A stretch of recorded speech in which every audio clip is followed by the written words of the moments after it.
Paano ba nagagawa ito? Madali lang.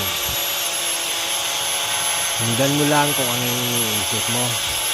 Kusang gagalaw ang kamay mo. Huwag mong ililihis ang landas kung ano man yung nasa isip mo. Hindi mo mapapansin. Makakabuo ka na hindi mo akalain sa sarili mo. Ang nagagawa mo na nga pala kung ano man yung nasa isip mo.